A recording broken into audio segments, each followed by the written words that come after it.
Hoy, en el Congreso Llega a Ti, vamos a conocer cuáles son las deudas legislativas que mantiene el Congreso Nacional con la municipalidad. Para eso, vamos a conversar con el periodista, politólogo y municipalista Luis José Chávez, quien nos hablará de este importante tema. Quédate con nosotros. Saludos, amables televidentes, gracias por conectar cada día con nosotros cada día más interesados en llevar el Congreso hacia todos ustedes. Así es que tranquilitos ahí en sus pantallas para que disfruten del contenido de este espacio, El Congreso Llega a Ti.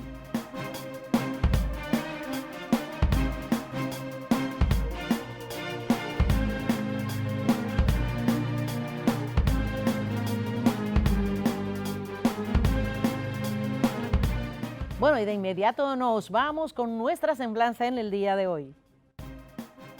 La doctora Ivania Rivera Núñez nació el 31 de enero de 1984 en Puerto Plata. Es descendiente de una familia dedicada profesionalmente a la salud, producto de la influencia de su abuelo, doctor Charlie Rivera, quien dedicó su vida a ofrecer servicios médicos a los más necesitados. Y siguiendo la trayectoria familiar se trasladó a Santo Domingo a cursar la carrera de doctora en odontología de la Universidad Iberoamericana UNIBE, graduándose cum laude en el año 2005.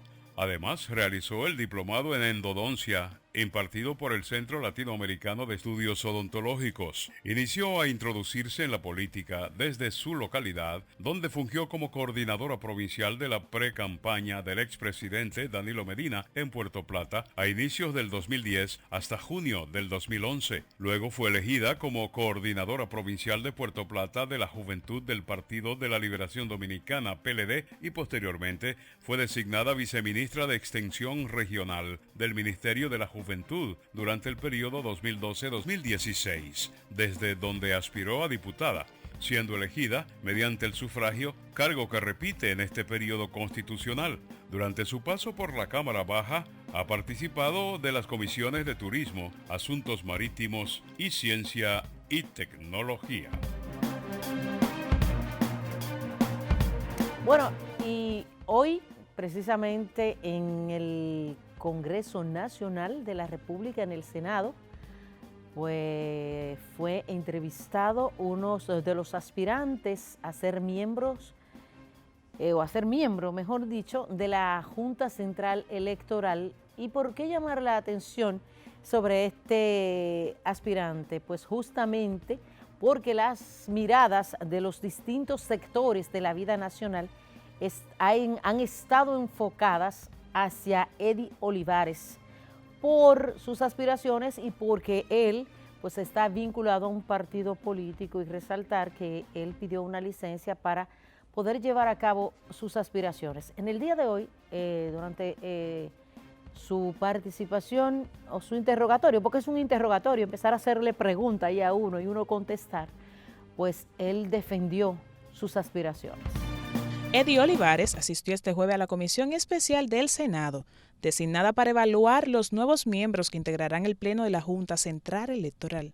Durante la entrevista se le hizo la pregunta obligada en torno a su afiliación política, a lo que respondió que no tiene colores cuando asume una responsabilidad. ¿Y ustedes saben por qué yo estoy aquí?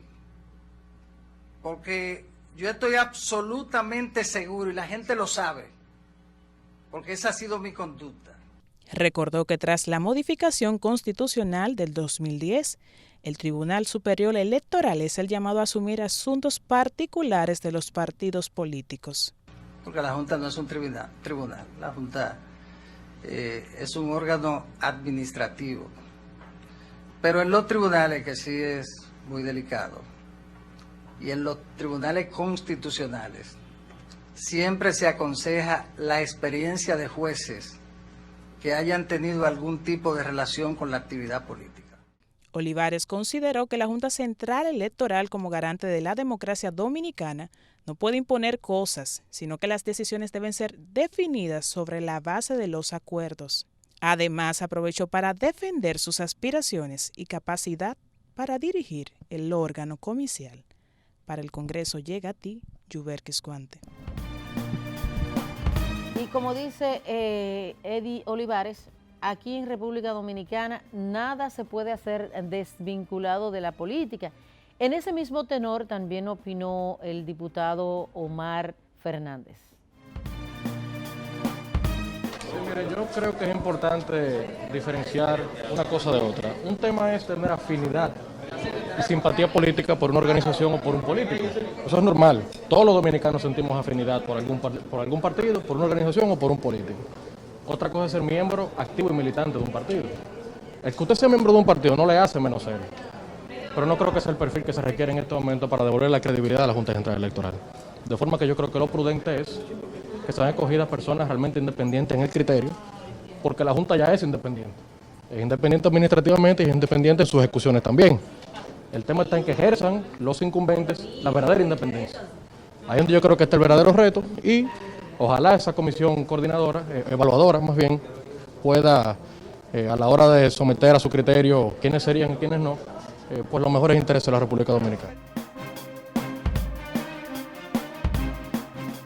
Y cumpliendo con nuestra misión, con nuestro objetivo justamente de acercar el Congreso a todos los ciudadanos, vamos a conocer ahora en estos momentos qué establece la Ley 166-03. La Ley 166 dispone la participación de los ayuntamientos en los montos totales de los ingresos del Estado Dominicano, pautados en la Ley de Presupuesto de Ingresos y Gastos Públicos de la Nación. La misma estipula que sería de 8% y que a partir del año 2005 se iba a consignar un 10%, incluyendo los ingresos adicionales y los recargos. Considerando que con esta medida se cumple la función básica de financiación genérica de dichas entidades, con el fin de resolver situaciones extraordinarias de necesidad. El importe de la participación de los municipios y distritos municipales de los ingresos del Estado se distribuirá mensualmente por 12avas partes entre estos, conforme a su número de habitantes, tomando como base para su cálculo el porcentaje que representa su población en relación con el número de habitantes del país, partiendo de las estadísticas del último censo nacional. La presente legislatura, además, establece que las asignaciones presupuestarias a los ayuntamientos y distritos municipales deben ser realizadas antes del día 25 de cada mes, debiendo transferirse íntegramente sin aplicarle o hacerle ningún recorte. Y estos, a su vez, deben enviar un informe trimestral a la Contraloría General de la República, la Cámara de Cuentas y a la Liga Municipal Dominicana que justifique en qué destinaron tales recursos. Bueno, reiterar la invitación a todos nuestros amables televidentes para que nos sigan a través de Twitter, de Instagram, de YouTube, de WhatsApp y como el Congreso llega a ti, no olvidar. Es una pausa, pero en breve retornamos con más de este espacio. En esta ocasión vamos a darle la bienvenida a nuestro invitado en el día de hoy, porque señores, vamos a continuar tratando un tema que debido a su importancia y porque es un tema que además de amplio, es un tema que apasiona, es la municipalidad. Ese tema lo iniciamos la semana pasada con la participación de Luis José Chávez, quien es municipalista con una amplia experiencia en todo este tema de la municipalidad. Y justamente con él, pues vamos a darle continuidad a este tema, que es la deuda legislativa con la municipalidad. Y qué mejor que Chávez para hablarnos de este tema. Bienvenido por segunda ocasión al Congreso Mayra. Llega a ti. Muchas gracias. Con muchísimo placer comparto contigo esta experiencia. Vamos a arrancar de inmediato, sin tiempo que perder, sobre esas leyes, sobre esas normas que andan por ahí, Chávez, escondiditas, que tienen mucho que ofrecer a la municipalidad, pero que justamente muy pocos la conocen. Se supone que toda ley aprobada por el Congreso y promulgada por el Poder Ejecutivo debe ser conocida por todos los ciudadanos, se supone, ¿no? Eso dice la Pero no Constitución. pasa en términos prácticos, eso no sucede. Muy lejos de la Hay realidad. muchas leyes que han sido aprobadas de importancia capital, en mi especial percepción, que la mayoría de los ciudadanos no conocen, independientemente de los beneficios que representen para la sociedad o para un segmento específico de la población dominicana. Y eso tiene que ver, esa falta, esa falencia, tiene mucho que ver con una falla que afecta el cumplimiento de las leyes en la República Dominicana. Es que la propia ley obliga al Congreso a dar a conocer, es decir, cuando se aprueba una ley, no tiene que ser solo un pacto secreto entre los legisladores o un pacto entre el poder legislativo y el poder ejecutivo. No, tiene que ser un pacto con la sociedad. Y para que esa ley se repute como conocida, debe ser socializada, debe ser divulgada, por lo tanto, debe ser conocida por los ciudadanos. Y hay infinidades de leyes fundamentales que la mayoría de los ciudadanos de este país no conocen. Y en lo que tiene que ver, por ejemplo, con el ámbito municipal. ¿Y qué sentido tiene la aprobación de una ley si no va a ser dada a conocer? Porque como reiteramos, aunque la Constitución establece que toda ley aprobada, que ya es promulgada, mejor dicho, y puesta en función y que se da por conocida, eso dicta mucho de la realidad. Y por eso quisimos seguir tratando el tema justamente, Chávez, porque el asunto municipal, los gobiernos municipales son los más cerca a los ciudadanos. Yo podría citar, por ejemplo, algunas leyes que son importantes para la convivencia urbana, es decir, para el desenvolvimiento de la vida colectiva en una determinada comunidad. Y probablemente yo cito un número de ley y para cualquier ciudadano ordinario es como si yo estuviera hablando de la fórmula, de una fórmula química especial que solamente la manejan con propiedad los científicos del área. Bueno, la ley 120-99 es una ley que tiene que ver con el lanzamiento de desechos en las vías públicas. Los periodistas que conocen las actividades del Congreso y que tienen una larga trayectoria probablemente la conocen. La ley 120-99 prohíbe el lanzamiento de desechos en las vías públicas, pero la mayoría de los ciudadanos no lo saben y entienden que no están violando ninguna ley cuando toman, por ejemplo, una cantidad determinada de escombros, de desechos y lo tiran en la acera o lo tiran una parte en la calle para que cuando pase el camión la retira. Pero resulta que ese camión compactador no tiene capacidad para manejar ese tipo de desecho especial. Por ejemplo, los desechos de construcción no son para los camiones compactadores. No se puede. Son esos desechos degradables. Los camiones colectores manejan otro tipo de desecho, de basura orgánica o de cualquier naturaleza, pero no escombros. Entonces, esas son cosas que suceden y son parte de la cotidianidad de nuestras ciudades y se dan porque muchos ciudadanos, algunos lo sabrán, y entonces se hacen los suecos. Otros sencillamente dicen que no lo sabían. Y así, por ejemplo, está el caso... Pero también pasa una cosa, la ley existe, pero si no se aplica es igual que si no existiese, porque yo no conozco, ejerciendo mi carrera periodística, a nadie que se haya sometido ni se le haya aplicado la ley por tirar desperdicios a las calles. No. Entonces es como que si no existiera la ley, ¿verdad? Que es lo mismo. Mira, yo traje, Mayra, una relación de leyes, son muchas, pero cito algunas solo a modo de Vamos ejemplo. A ver. Está el caso de la ley 6232 de planeamiento urbano o de planificación urbana, que regula el uso de suelo urbano, desde la construcción y hasta el cambio de uso de la propiedad. Desde la construcción, es decir, la cosa que se haga, se hace en un determinado entorno, espacio de una ciudad, hasta el cambio de uso. Por ejemplo, hay gente que no sabe que usted no puede convertir una residencia en una funeraria. Para ponerte un ejemplo. En un negocio, digamos. O en un negocio, o en un prostíbulo, para poner un caso ya extremo. Sí. Pero todas esas cosas suceden de manera ordinaria. Y lamentablemente son cosas que se han convertido prácticamente en parte de nuestra cultura urbana. Violaciones consuetudinarias que simplemente se han establecido como parte de nuestras normas de vida. Y la verdad es que hay que hacer un esfuerzo. Y te voy a citar, por ejemplo, el artículo 8 de la Ley 6232.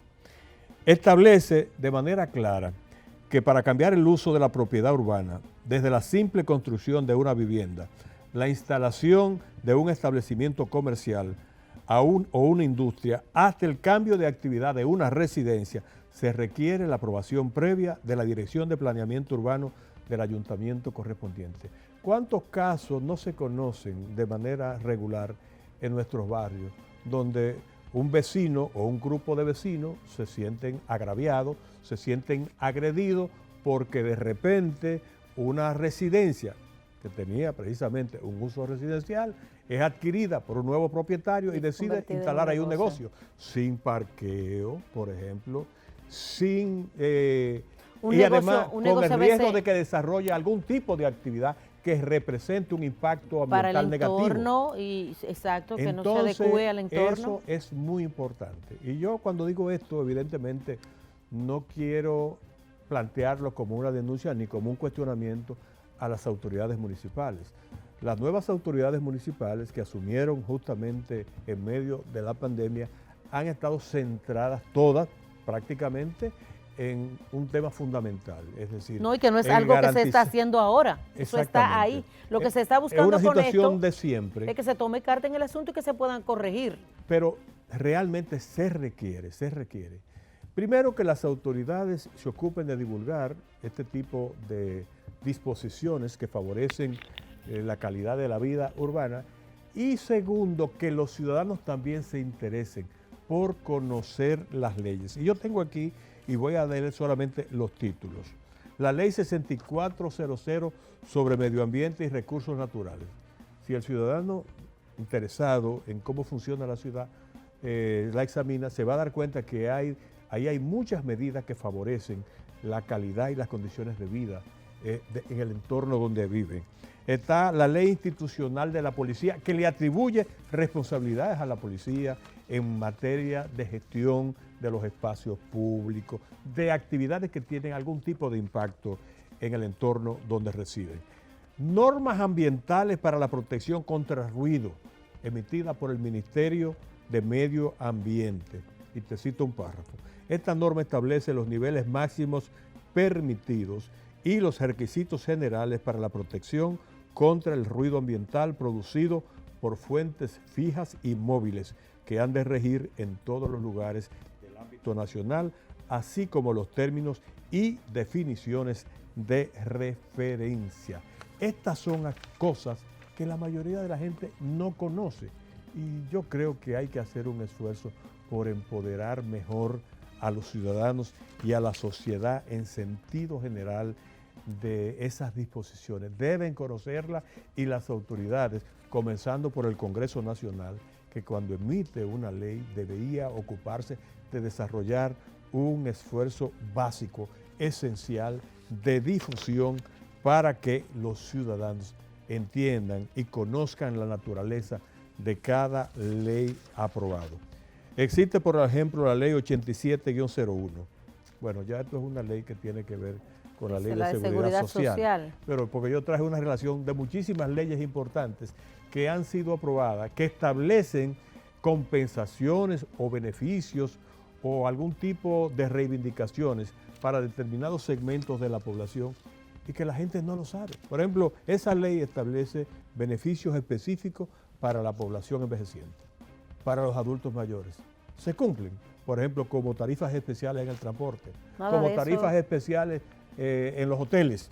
Y la gente, es lo que justamente decimos, tratando de llevar y acercar el Congreso a la gente, porque el que no conoce sus deberes tampoco va a conocer sus derechos. Y esas leyes le dan una serie de derechos a las personas que no lo aprovechan porque no lo conocen. Tú sabes que uno de los grupos poblacionales... Repita eso, sobre esa que usted mencionó, con relación a los adultos mayores? Bueno, yo cito la ley original, la Ley de Seguridad Social, 87-01, que establece una serie de compensaciones y beneficios para los adultos mayores. Pero también hay una ley específica, justamente destinada a proteger de manera especial a los adultos mayores. Que uno se pregunta, ¿y en qué beneficia eso a la población adulta? Que representa un porcentaje importante de la población dominicana. Claro que sí. Y hay muchísimas personas pertenecientes a ese segmento de la población que están pasando por una situación verdaderamente calamitosa. Y esas leyes que deberían responder a esas necesidades, a esas carencias, a esas limitaciones que afectan a ese segmento tan importante de la población, el más vulnerable junto con la niñez, realmente es como si no existieran. Claro. Son letras muertas, son realmente leyes que sencillamente se han quedado en el papel. Y no tiene ningún sentido sentarse allí a legislar para aprobar una ley por regular tal o cual cosa, si finalmente se van a quedar ahí sin que nadie, qué sé yo, pueda darle el uso que amerite. Hay una ley, la ley 107-13, que regula las relaciones del Estado con las personas. Una ley fundamental. Es importante. Es la 107-13. Óyeme, la ley que regula los derechos ciudadanos frente a la administración pública, frente al Estado. Aquí tú sabes que el que tiene un uniforme o el que tiene, por ejemplo, está investido de alguna autoridad, cree que puede hacer lo que quiera con los ciudadanos. Como que el ciudadano es una especie de subciudadano, ¿no? Es decir, una persona que no tiene los derechos que garantiza la Constitución de la República. Igual que la de la y esa ley pública establece claramente, y yo recomiendo que los ciudadanos se ocupen de buscar y conocer el contenido de esa ley, porque es muy importante en todos los sentidos. Fue promulgada en el año 2013, pero yo te digo a ti que yo la descubrí porque estando como parte del panel del equipo del Sol de la Tarde, una funcionaria del Ministerio de Administración Pública habló de esa ley. Yo, que soy un periodista relativamente bien informado, yo no conocía esa ley. Y cuando escuché a esa persona, a esa funcionaria, que era una viceministra de entonces, explicando el alcance de esa ley, yo digo, pero ¿y dónde yo estaba? Pero yo y los 10 millones de habitantes, ¿dónde estábamos cuando se promulgó esa ley? ¿Y por qué no se hizo un esfuerzo para educar a la población sobre el alcance y el impacto positivo de esa ley? Y yo lo digo porque yo he sido también funcionario público, yo he sido también legislador en el ámbito municipal y he sido funcionario en el Ayuntamiento del Distrito Nacional. Y yo tengo una experiencia muy particular.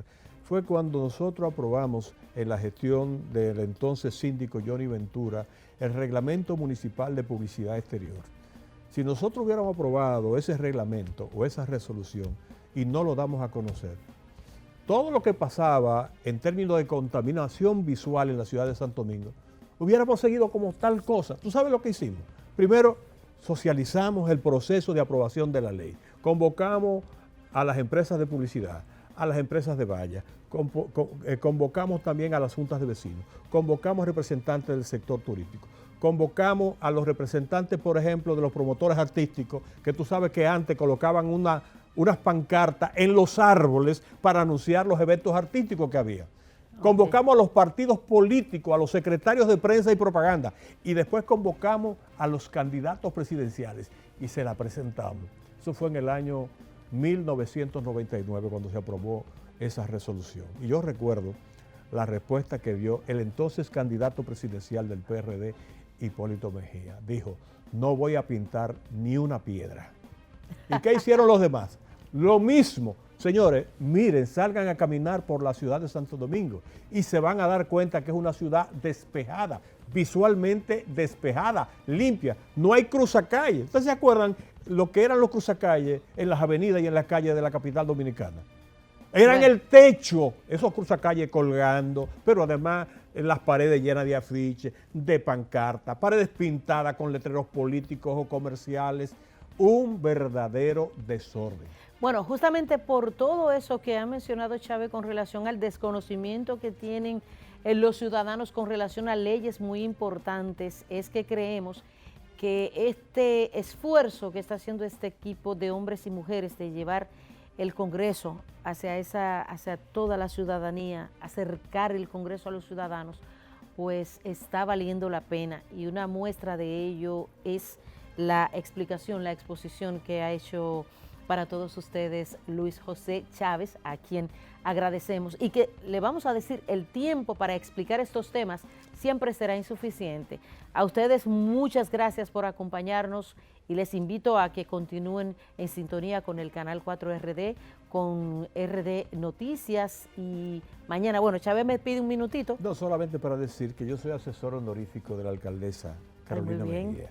Y aunque ella no me ha autorizado, yo quiero decir que yo voy a acompañar todos los esfuerzos que haga el Ayuntamiento del Distrito Nacional para educar a la población y lograr la aplicación efectiva de las resoluciones y leyes que contribuyan a mejorar la calidad de vida en la capital dominicana. Igualmente nosotros estaremos acompañando a todos esos funcionarios que se encaminen a desarrollar una buena gestión, como sabemos que es el esfuerzo de la alcaldesa del Distrito Nacional. Así es que a ustedes, hasta mañana.